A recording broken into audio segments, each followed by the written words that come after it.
Salam pemirsa, jumpa lagi di channel Mata Ketiga.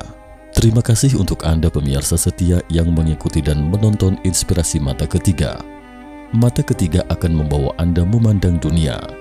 Hari ini kami akan menghadirkan informasi tentang negeri misterius Atlantis. Kisah ini kami akan sajikan menjadi beberapa bagian. Berikut ini bagian yang pertama. Apakah Anda pernah mendengar tentang Atlantis?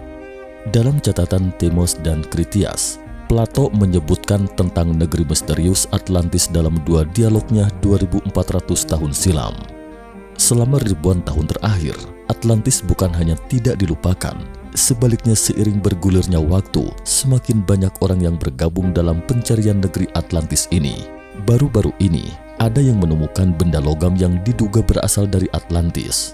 Lantas, apakah negeri yang luar biasa bak dongeng ini benar-benar ada?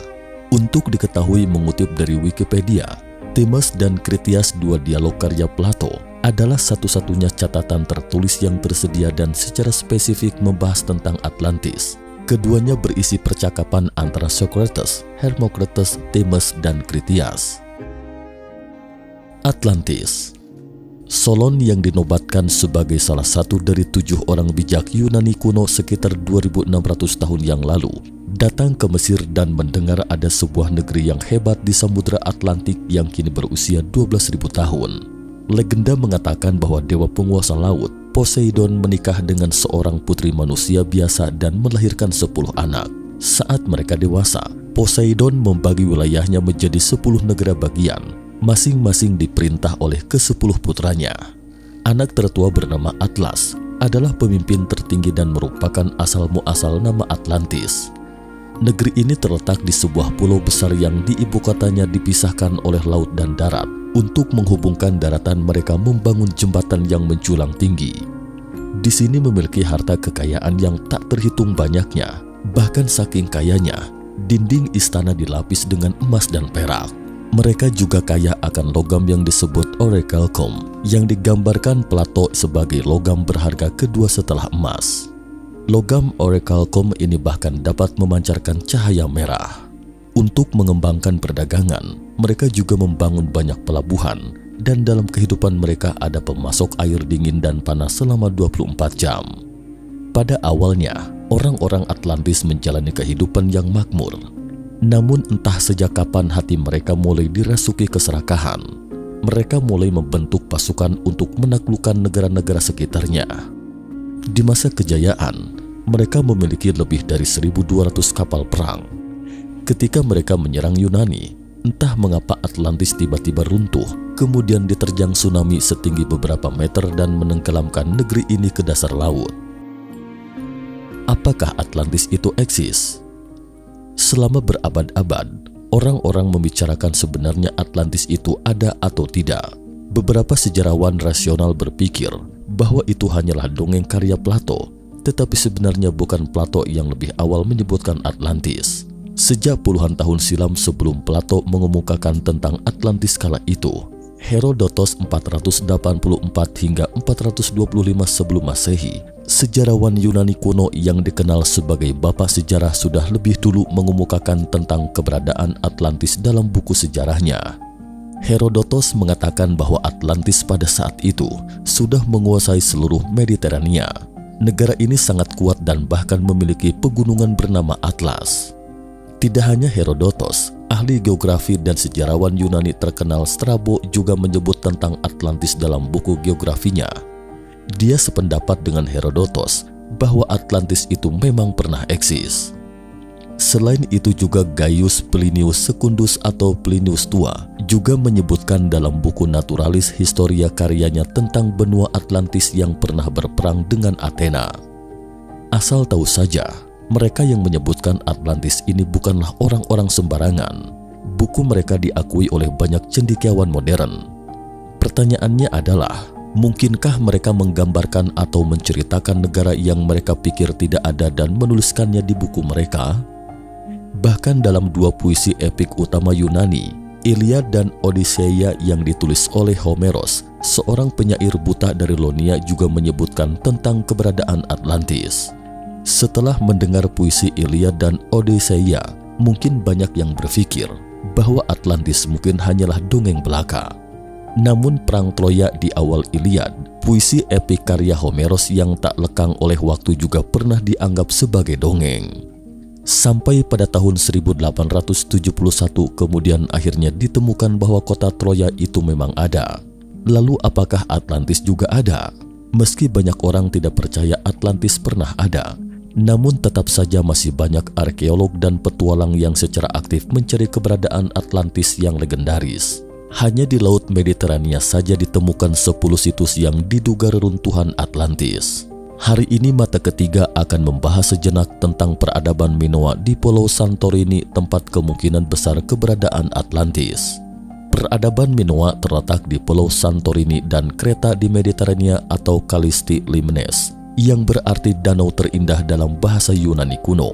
Kedua pulau ini dianggap oleh banyak ahli sebagai tempatnya Atlantis karena alasan berikut ini. Lenyap dalam semalam. Peradaban Minoa adalah satu-satunya peradaban yang diketahui umat manusia yang hancur akibat bencana alam.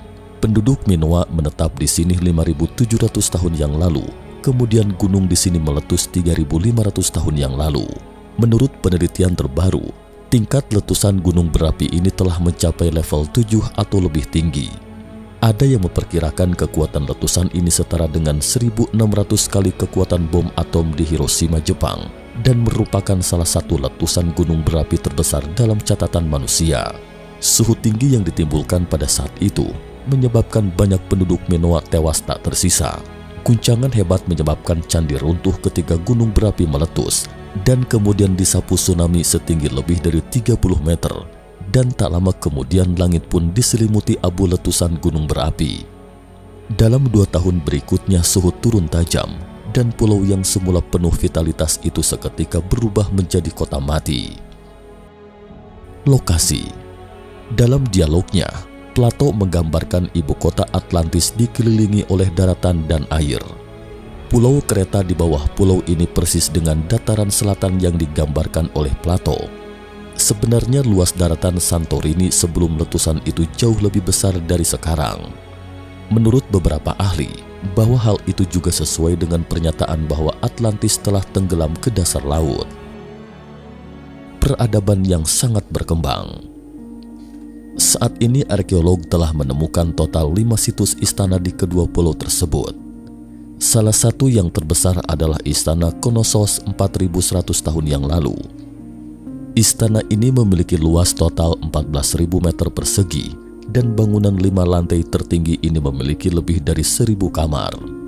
Dalam 3.500 tahun yang lalu, bangsa Minoa memiliki teknologi peredam gempa, dan mereka menggunakan 2 pipa air yang berbeda untuk memasok air dingin dan panas di rumah mereka. Mereka bahkan memiliki toilet pipeline dan saluran limbah. Namun manusia modern baru memiliki pipeline bawah tanah ini sampai pada 2 atau 300 tahun yang lalu. Sejumlah besar perunggu, tembikar, permata, dan mural juga ditemukan di situs Knossos. Sejak penemuan peradaban Minoa juga memajukan asal mula peradaban Eropa lebih dari 1000 tahun, sehingga kita dapat mengetahui bahwa negara tersebut memiliki teknologi tinggi dan kekayaan yang berlimpah pada saat itu. Bagian lain, Plato menyebutkan bahwa Atlantis dibagi menjadi 10 negara bagian dan dipimpin oleh putra sulung dewa laut Poseidon. Arkeolog telah menemukan 5 istana di bawah abu vulkanik dari 2 pulau tersebut, dan tampaknya Knossos adalah raja yang paling berkuasa. Di istana peradaban Minoa, Anda dapat melihat totem sapi dan kapak ganda, persis seperti yang dikatakan Plato bahwa orang Atlantis sangat mengagumi sapi dan menghiasi istana mereka dengan kapak ganda. Ada ahli yang mengatakan bahwa Pulau Santorini, tempat tinggal orang Minoa, adalah pusat perdagangan dunia pada saat itu, jadi mereka sangat-sangat kaya, namun kemudian lenyap dalam semalam seperti gambaran Plato. Di era itu, siapapun yang pernah mengalami peristiwa tersebut pasti akan menyebarkannya dari mulut ke mulut. Bencana dahsyat seperti kiamat itu memusnahkan negeri terkuat pada saat itu dan akhirnya sampai di telinga Plato pada saat sudah lebih dari 1000 tahun. Meskipun Plato memiliki catatan faktual, juga sulit untuk menjamin bahwa tidak ada yang akan memutarbalikan ceritanya. Menurut cara berpikir ini, Ada ahli yang mengatakan bahwa Solon mendengar Atlantis telah musnah 9.000 tahun yang lalu. Mungkin itu terlalu dibesar-besarkan, padahal yang benar adalah 900 tahun yang lalu dan Plato baru mendengarnya 200 tahun kemudian. 900 ditambah 200 sama dengan 1100 tahun, persis seperti saat ketika peradaban Minoa mengalami kehancuran akibat letusan gunung berapi. Orichalcum. Pada 2015, ditemukan bangkai kapal 2.600 tahun yang lalu di lepas pantai Sisilia. Di bangkai kapal tersebut ditemukan sebuah logam yang diduga unik pada zaman Atlantis. Plato menyebutkan bahwa selain emas dan perak, Atlantis juga menghasilkan sejenis logam yang sangat istimewa bernama orichalcum. Orichalcum adalah logam yang disebut dalam beberapa tulisan kuno, terutama pada kisah Atlantis seperti yang dikisahkan dalam dialog Critias yang ditulis oleh Plato. Menurut Critias, orichalcum dianggap paling berharga kedua setelah emas dan dapat ditemukan dan ditambang di banyak wilayah di Atlantis pada zaman kuno. Candi Poseidon di ibu kota Atlantis bersinar merah karena dilapisi orichalcum. Ada ahli mengatakan menurut ciri-ciri yang diuraikan oleh Plato, jika ada orichalcum pasti itu adalah paduan tembaga dan seng unsur kimia. Para ahli telah meneliti bahwa benda logam di kapal yang tenggelam adalah paduan tembaga seng. Sekitar 80% kandungannya adalah tembaga, 20% adalah seng dan sejumlah kecil nikel, timbal, dan besi. Banyak ahli yang terkejut karena tak menyangka ada teknik seperti itu pada 2.600 tahun yang lalu. Karena titik lelah tembaga adalah 1085 derajat dan seng 419,5 derajat, diperlukan teknologi tingkat tertentu baru bisa menjadi logam paduan. Ilmuwan hanya bisa terperangah takjub ketika mengetahui hal ini, karena rasio tembaga dan seng dalam kumpulan logam orichalcum itu sudah mendekati memori metal atau shape memory alloy atau paduan bentuk memori Yani. Dalam insiden Roswell, ditemukan sejenis benda mirip logam di lokasi jatuhnya benda terbang aneh atau Unidentified Flying Object UFO. Benda logam ini ternyata sangat elastis, tidak peduli bagaimanapun melekuknya, meremasnya, atau memukulnya, ia akan kembali ke bentuk semula. Saat itu orang-orang yang mendengarnya tidak percaya ada benda seperti itu di dunia. Yang tidak disangka adalah setelah Apollo 11 mendarat di bulan pada tahun 1969, di mana ketika astronot mengeluarkan antena dari modul bulan kecil, antena tersebut seketika kembali ke bentuknya semula. Saat itu orang-orang sangat terkejut, baru kemudian banyak orang yang tahu bahwa Amerika Serikat sudah memiliki teknologi ini. Pada saat itu beberapa ahli bingung Amerika Serikat memiliki teknologi ini. Jadi jika Amerika Serikat memang benar menguasai teknologi itu dari alien, lalu Atlantis belajar dari siapa? Atau apakah mereka alien? Sampai di sini ulasan kami. Nantikan episode Atlantis berikutnya hanya di Mata Ketiga. Mata Ketiga membawa Anda untuk memandang dunia. Terima kasih telah menonton. Jika Anda menyukai video ini, jangan lupa klik like, subscribe, dan share. Jangan lupa kunjungi selalu channel Mata Ketiga untuk mengetahui informasi tentang peristiwa misterius lainnya. Jika Anda punya usul dan pendapat, silahkan tinggalkan komentar.